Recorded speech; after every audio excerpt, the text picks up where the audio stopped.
Welcome to Shorty Supercoach. We're going to take a look at the round ahead. We've already had one game, of course, with the Swans and the Bombers, so hopefully most of this is still all relevant. But there is a bit to talk about, and it's more sort of general. I don't think there's too many, specifics that we absolutely, have to attend to. But last week, of course, correctional sort of stuff before prices moved.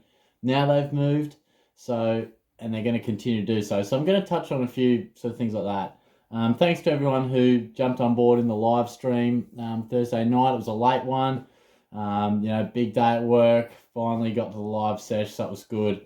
So yeah, appreciate all that. And if you haven't jumped onto one of those before, I'd love you to. Even if you just want to watch, you don't have to ask a question. And yeah, if you haven't subscribed already, feel free to do so. But this week, what are we talking about now? I think Heath Chapman's one guy we've got to get into the side. Young Doc, a really highly rated youngster. And I think a very popular trade will be Kazitsky to Chapman. And I think that's a very fair trade.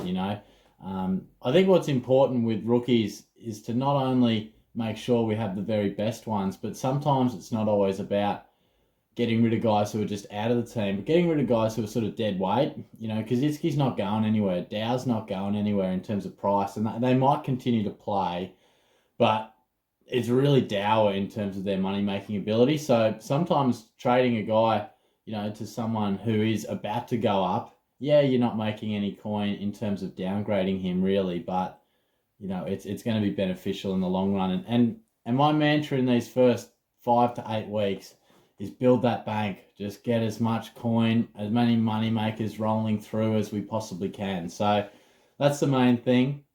I think a lot of people, underestimate how important it is to have so much cash working in your favour, because there'll be a time probably around the buys, a bit after, where we're trying to make those final few upgrades and we just don't have that much coin going around. There's less debutants and it really does become a hell of a lot tougher.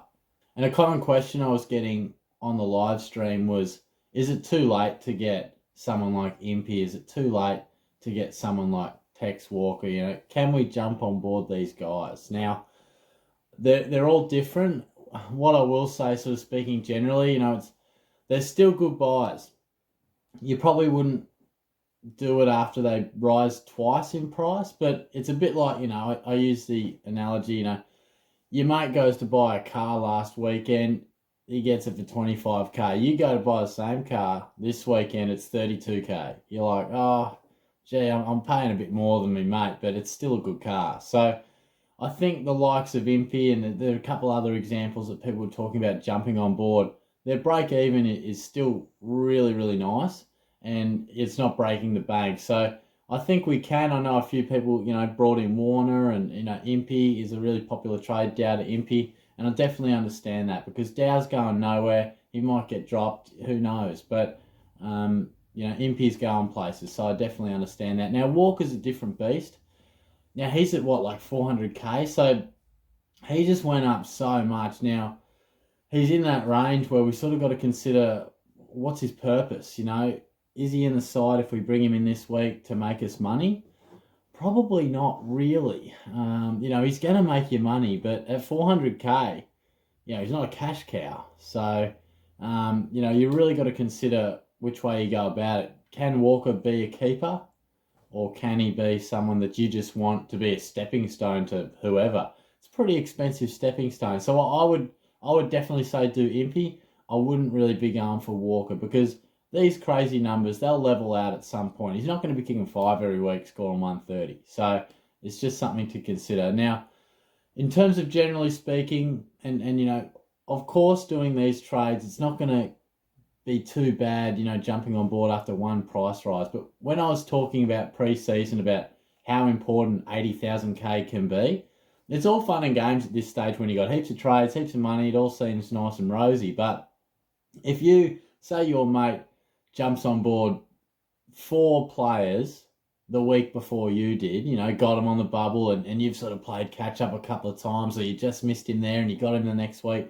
If you miss out, right now we're like, Impey, it's one price rise. It doesn't matter, get him. And that's fair enough once, but it can be, the cumulative effect can be the difference between a good team and a bad team. If you miss it 4 times and your mate has got it 4 times before they rise in price or got him at the right time, we could be looking at, probably 250k, 350k. It's a major difference. And I know it doesn't seem like much when they just rise once, but it's all about if you miss that trade and don't do efficient trades across the course of a year, eventually you'll lose out quite a bit of money. Right now you probably don't feel like it. You're losing out too much on one price rise, but just try to be as efficient as you can with your trades over the journey. That's the most important thing, because even though it doesn't seem like much now, if you apply the same principles across the course of a year, you really can, maybe save 2 trades or gain yourself an extra $500,000 over the course of a season, which can be the difference between you getting a premium for an extra 3 weeks compared to your mate, or even just getting an extra premium where the other guy can't afford it. So it is a long journey. It's a marathon, and it's just worth thinking about. And just finally, the captaincy.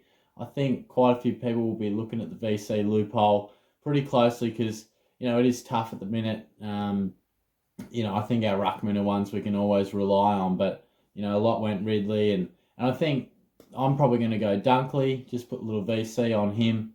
But yeah, look, I just heard a lot of people sort of discussing, which way are we going with the captaincy. Maxi going against the Cats is always a good option.